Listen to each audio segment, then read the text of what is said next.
Get started. All right, ladies and gentlemen, we're going to get started, and I'll call on Representative Reeves to open us in prayer. Thank you, Chairman Gunter. Let us pray. Dear Lord, as some friends in Representative Hong's area and mine pray, let us have the faith of Abraham, the courage of David, and the wisdom of Solomon through your strength and through looking over those code books and thinking about what people have done over a long period of time here in this building. In your name, amen. Amen. All right. We have two judicial bills that we're going to take up first, and I expect those will be rather short. We do have in the folder the letter from the Judicial Council outlining the judicial circuits that qualify for new judges. Tifton is number 1, Douglas is number 3. Those are the two we're going to take up today, and I'm going to start with Douglas. So, Representative Alexander, if you'll come up.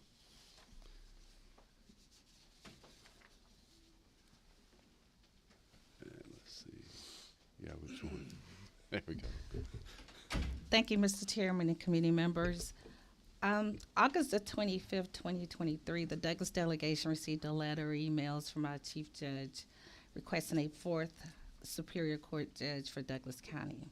So that's why you see the legislation in front of you. Also, other reasons are Douglas County, as you indicated, ranks number 3.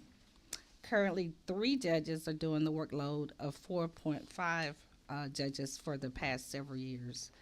Douglas County have not added a Superior Court judge since 1998. Also, the governor has included the 4th judge in the budget on page 77. If you look at LC 48107-2S in front of you, the substitute, I want to talk specifically about line 22 through 30. So originally the language had about, once the judge was appointed, it would be for 6 months, so we had to make sure we got that language corrected. So our judges are staggered. We have 2 Superior Court judges on the ballot this year. So what this new judgeship will do is put it on the ballot for 2026 with the 3rd judge that we currently have. Also, Mr. Chairman, I just wanted to recognize Douglas County Chief Judge William McLean, who is here. He's the Chief Judge. He retires at the end of this year, and we thank him for his services to Douglas County, and I will pause and inquire if there are any questions from the committee. God bless Judge McLean.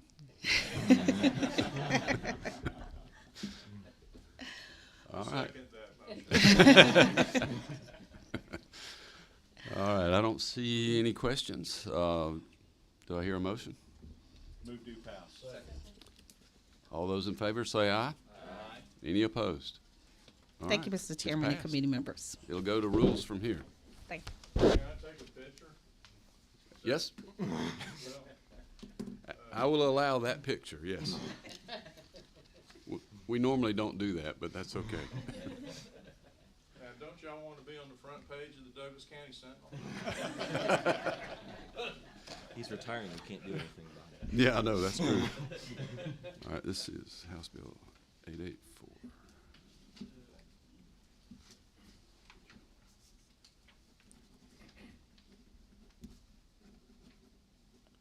Get Miss Alexander to sign that. All right. Next up is the Tifton Judicial Circuit, House Bill 906. Representative Yurda.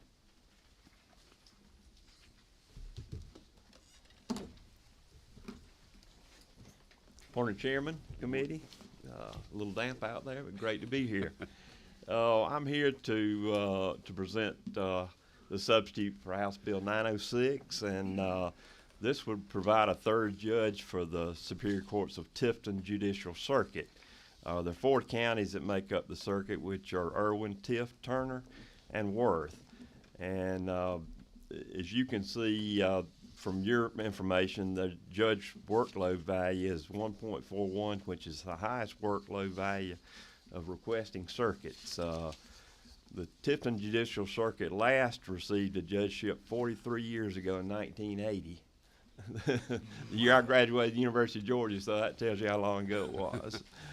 But since that time, the circuit's had a 25% population growth. In 2023, Superior Court judges spent an average of 16 working days a month in court, and they're currently scheduled to do that same amount this year in 24. There are 5 accountability courts, 3 adult felony drug courts, and 2 parental accountability courts. Currently, there are 31 murders pending in the circuit and 94 serious violent felonies pending. There are also 2,951 open felony cases on the circuit, on top of the serious murder and violent felony cases. So our 2 judges are pretty well overwhelmed with the travel between the counties, and there's certainly an immediate need for that additional judge in the Tifton Judicial Circuit. We have D.A. Bryce Johnson with us and Patrick Warren from the circuit. If y'all have any questions for them, I'm glad to have them this morning, and just ask for your favorable consideration on this judgeship. And we have a sub for the dates to be That's correct. Yes, adjusted. sir. So, That is correct. so that whoever gets this will have a 2-year head start. That's the plan. Basically. Yeah. All right. Any questions by the committee? Do I hear a motion? Motion and a second. All those in favor say aye. Any opposed? Thank you. That's justice, right? Yes, sir. I like it. Got it done. All right. Now, what have we got left? House Bill 628, Representative Reeves. Yeah, and I believe we have somebody to speak on that as well. Yes, here. Jason Braswell, who is a bankruptcy expert, will speak in a moment. But Chairman Gunter and members of the committee, I am proud to present House Bill 628 at this 8 o'clock Judiciary Committee meeting. Doing bankruptcy law before that second cup of coffee I know could be tough, so we'll be as brief as possible on this. This is my homestead exemption day. I've got my green tie on because I'll be presenting a homestead exemption bill later today in Ways and Means. But this is a bankruptcy homestead exemption bill. The federal government gives full faith and credit to state bankruptcy exemption schedules, and Georgia has one in Code Section 4413-100. It has a number of categories of exemptions.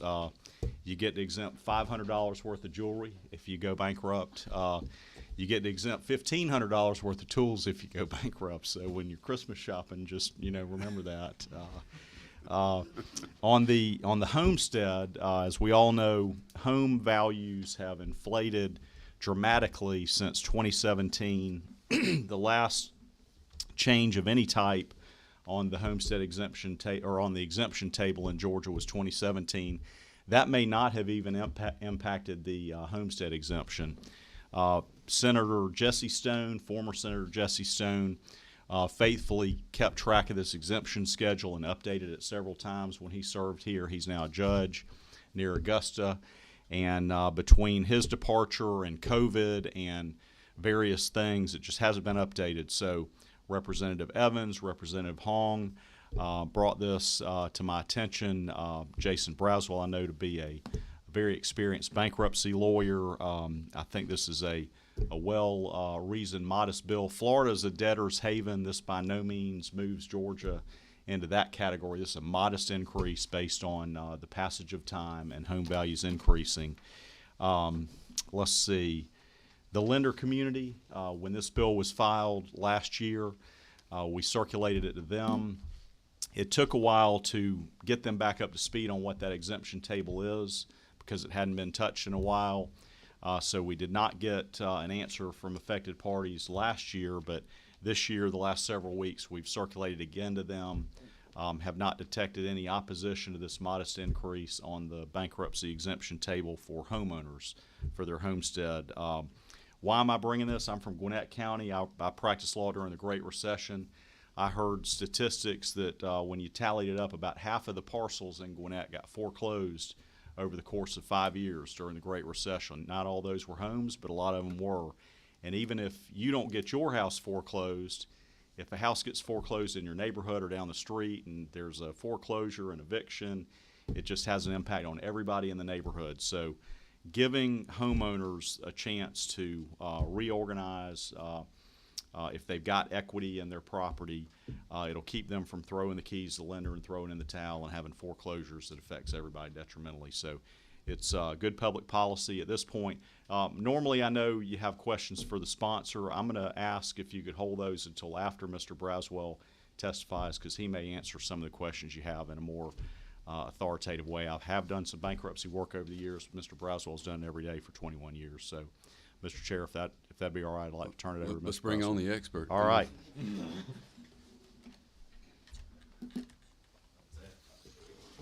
Expert by default, because everybody who knows more than me on it, I think, is retired or passed away at this point. So I just sort of fell into it.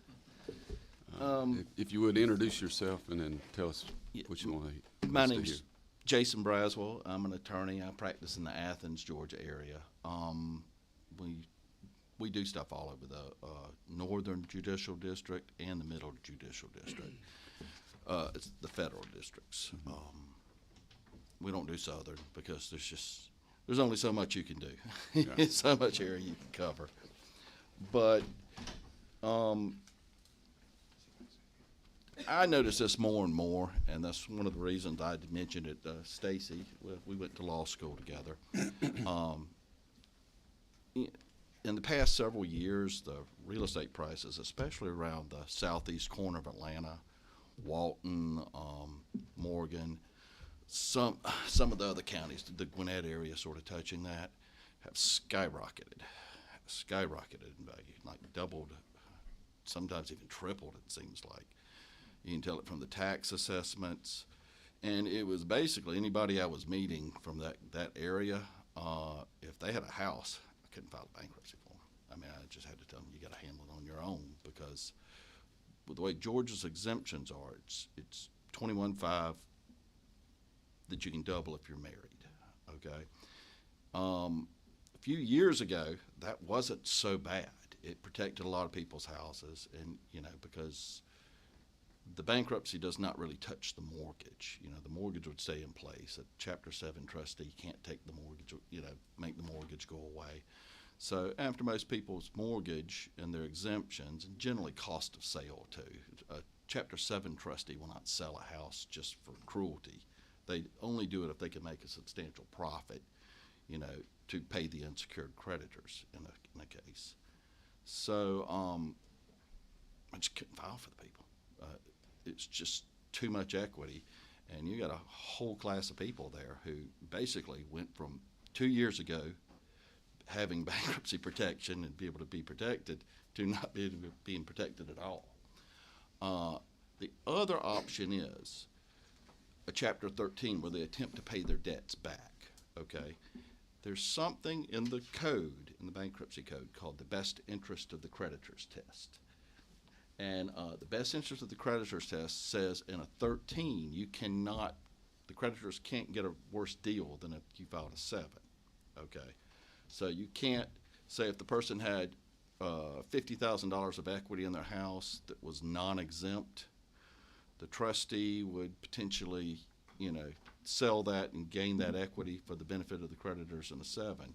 If you want to do a 13 and retain the house, you've got to pay that $50,000 in over the course of 3 to 5 years. And at a reasonable amount with exemptions that are up to date, a lot of people can do a 13, and pay the $20,000 of equity they would have after exemptions in their house. And it's livable, and they can still live. But it comes to a point when you've got somebody, a teacher or a retired person, living on Social Security, who's got to pay $100,000 to unsecured creditors.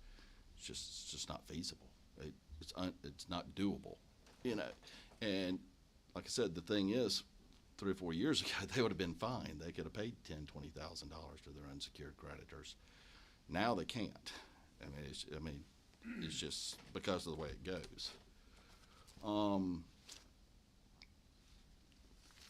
Another thing that I just did research on recently is to sort of see how much it's gone up. It looks like the last time the Georgia homestead exemptions went up appreciably was, I think, 2013.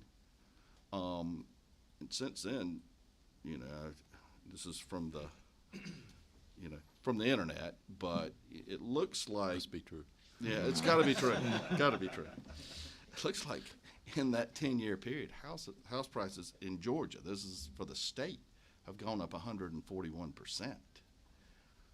So basically, the exemption you had 10 years ago is 141% less effective now than it was 10 years ago, which, it's hurting a lot of people. And it's a lot of people who would need to file a 7, can't file a 7, or maybe they earn enough money to file a 13, but they're priced out of being able to even do a 13 because of this drastic increase in home prices across the state.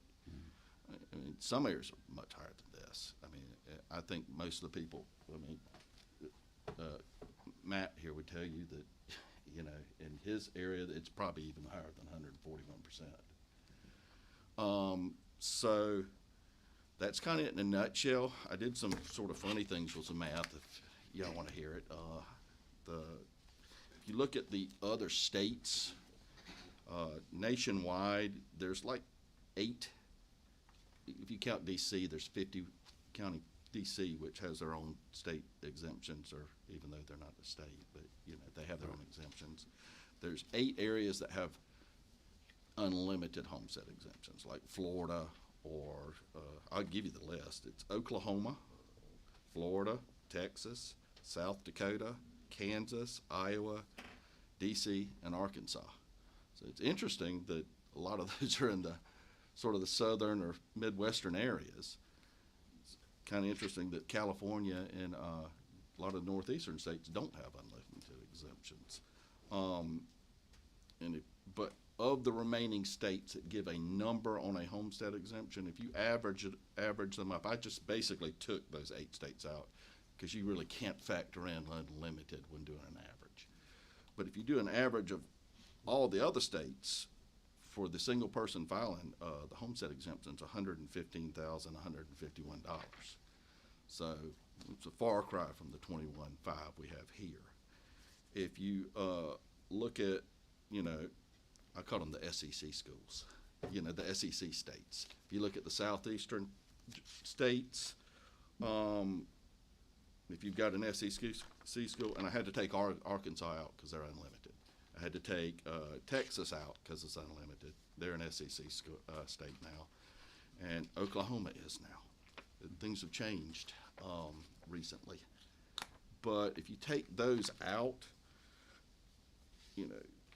Georgia's got 21.5. South Carolina has 58,251. Tennessee and Kentucky are only 5,000. Mississippi 75,000. Alabama's 15. Louisiana's 35,000. Average all those up, it comes out to about 36,800, like right at $39,000 for our SEC brethren. And I also sort of figured in, if you look at regionally, you need to look at North Carolina too, because they seem to be the ones who, North Carolina and South Carolina, who compete with us economically. North Carolina's 35,000, South Carolina's, like I said, 58. Yeah. So, other than Mississippi, it looks like South Carolina's got the best in the region. Other than, taking out Texas and Florida, of course. Right. But it looks like the bill's requesting, I think, $50,000. The homestead exemption be brought up to $50,000. That looks to me almost equivalent to that 140% increase. Well, somebody not knowing anything about bankruptcy, would we be better off to go unlimited? That kind of sounds that way. No. No. Okay. I can't. No, I think, no. I don't think that would be good for anybody. Okay. Yeah. Well, it would be good. Different bill. That's a big policy change. That's huge. Well, I kind of figured that, but I was just asking if that should be something we consider maybe down the road. But I would. like I said, I know nothing about bankruptcy, so don't listen to me. Well, I mean, I don't even know, just for practical purposes, I don't even know that you should increase the I mean, if you don't use your entire homestead exemption, there's something in Georgia called the wild card too. We have a wild card exemption. You can take $10,000 of it, use it toward anything you want to use it towards. You could use it toward a car, vacant land, something along those lines. And keep in mind too, this is home. When they say homesteading, you have to live there. A second home in Georgia, vacation homes, hunting land or fishing land, whatever, anything along that line, just because it's real estate does not mean it applies, the homestead exemption applies to it. It only applies to where you live. But if you don't have to use it all, you can take $10,000 of it and use it for anything else you'd like to use it for. And we've always sort of had something around that range. I don't even think that ought to be increased. I mean, I don't think that we need to do anything major wholesale change. And Mr. Chair, I think, we brought the right expert in here. Mr. Braswell has been thorough. We commend this to you. It reminds me why I don't do bankruptcy work as much anymore. I saw President Moorhead. I see the Bulldog sticker on Judge Scoggins. I saw President Moorhead of UGA around here, and I'd like to point out Mr. Braswell went to UGA Law School and got a good education. Has done a great job out in practice since then, and we would open it up for questions or motions. Okay. Who's got 7? Representative Holcomb. Yeah. Thank you, Mr. Chairman. This is not my area either, and I want to make sure that I understand it. I certainly understand the concept that real estate has appreciated, and so we're trying to do something that couples that growth. With respect to the states that have complete exemptions, correct me if I'm wrong, but my understanding is that the idea behind that in terms of the policy is that people don't lose their homes in bankruptcy. Is that correct? Yeah, in the states, the 8 states where there's unlimited, I think the person almost never loses their home.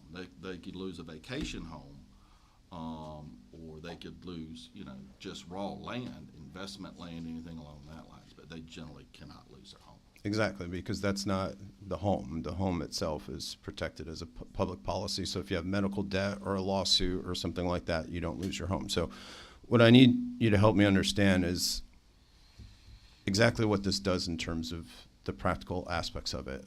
I heard you say that this makes it possible for people to file bankruptcy more. Can you just walk me through the math on how that works? And does this also keep people in homes as well, or no? It does. It keeps Okay. them in their homes. I need you to explain that to me. All right. The way it works, all right, be nice if we had a whiteboard. We don't have a whiteboard, do we? No. Okay. Ways and Means probably does. Say you have a home, and let's just use theoretical figures here, that's worth $200,000. Okay? It's worth $200,000. If you have paid on it for 10 years or so and have taken that down to, say, $100,000, you've cut the debt in half. If you were to file a Chapter 7 bankruptcy, it probably costs $20,000 to sell it. All right, and let's just for simplicity say Georgia had $20,000 worth of bankruptcy exemptions. If you were a single person living in the home, you could take another $20,000 off of it. Okay, so there's $20,000 taken off for cost of sale, $20,000 for your bankruptcy exemption, and then $100,000 on the mortgage. Okay. Mm-hmm. All right. So doing the math, that's 140. 140. Well, actually, there'd be 60 left. Because you've got to subtract out the mortgage. From the 200, right. Looking at your equity. So there'd be $60,000 of equity left. If you were to file a Chapter 7 bankruptcy, the trustee would take your house, the 7 trustee would take your house, sell it, and pay up to that $60,000 to your unsecured creditors. Now, if you had less than $60,000, they wouldn't steal it. They don't get to just take money. But they'd have to return that to you as a surplus. But a lot of times, if there's bad medical debt, that can get out of hand quick. So that person would lose their house. By bumping that up to $50,000 from the 20, now that's $10,000. Okay, because you've added $30,000 homestead exemption. Then the trustee might sell that, might not, okay, but we couldn't, I mean, depends on how the market was going at the time. Say it's worth only 190, he probably definitely wouldn't sell it. But under any circumstances, if that person wanted to absolutely be sure they could save their home, they could file a 13, and you pay $10,000. We're talking about with the new exemptions. They'd only have to pay $10,000 rather than $60,000 to their unsecured creditors. And any Chapter 13 plan has a hard cap of 5 years. You cannot go longer than 5 years. So after paying, you know, whatever else they would have to pay in that 13, it's a lot more feasible for, you know, a person, you know, just a working person to pay $10,000 over 5 years than $60,000 over 5 years. It just makes it, number one, so that the seven trustee will sell a decent amount less houses. And it makes it more feasible, even if there is equity, for the person to be able to pay out that equity in their 13. And, you know, there's a lot of people, Georgia files a lot more 13s than I think 7s, just because, you know, we have very liberal laws with repossessions and foreclosures. You know, a lot of times it gets down to a foreclosure point and they have to stop it, and the only way to really stop it and do anything with it is to propose a Chapter 13 that will cure their mortgage arrears or just pay their car off in whole rather than catching it up. You know, when you're living to paycheck, sometimes you miss 3 or 4 months on the mortgage or the car or whatever. Yep. And the 13 allows you to catch up. I explain it to my clients as the 13 is the fix-it case. The 7 is just the wipeout case. You wipe everything out, you move on. The 13 is the fix-it. You can fix tax debt. You can fix child support. You can fix mortgage arrears. You can fix being behind on your car, behind on all kinds of things, on your furniture if you're financing that. Whatever it is, you can fix those things. And it fixes the problems with the home equity as long as it's not so much that it's just unfeasible. Because when you go to court and present a 13 to the bankruptcy judge, it has to be feasible. There's a thing called feasibility. There's an objection that creditors do all the time. It's called feasibility. And that basically means if you have $100 left over after paying your basic living expenses every month, and you're proposing a bankruptcy plan that pays $1,000 a month to your creditors, they'll object to your case. And, you know, the judge is not very happy with me for proposing anything like that, so I try not to. Can I give you a different example? Go ahead. So let's say in the metro area, somebody buys a home for around $400,000, $500,000, which I think is probably close to the mean or the median right now. Mm-hmm. So with this, if I'm a single person and I only have, say, $100,000 in equity that I've built up, been paying my mortgage for a while, then you add this exemption to $50,000, is it more probable or not probable that that home would be sold if there was a bankruptcy? It's less probable because, like I said, you have to factor in that cost of sale. The seven trustee will not sell a home just to be cruel or mean. They have to make money off of it, or they don't make any money off of it. They have like an incentive through their payment to sell assets, but the assets can't cost them more to sell than they make. So if the house is worth $50,000, it's a $500,000 house with $100,000 worth of equity. You got to figure in about 10% cost of sale. That's what it costs a trustee to sell it after he pays his fees, everything along that lines. Okay, then a $50,000 bankruptcy exemption.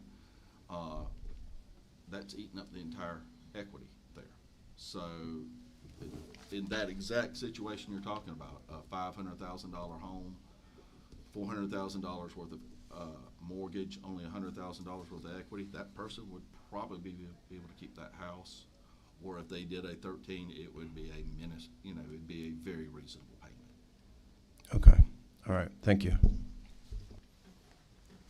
Representative Hong, or you good? Okay. I'm sorry. I guess I have a motion whenever it's appropriate. Okay.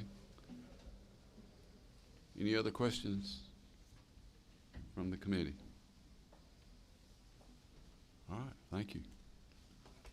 Any other witnesses on this? Is that it? All right.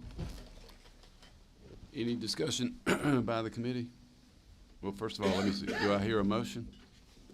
Motion to pass House Bill 628. All right, I have a motion and a second. Is there any discussion about the bill? Hearing none, all those in favor say aye. Aye. Any opposed? All right, bill passes. And that's our calendar for the morning. Thank you.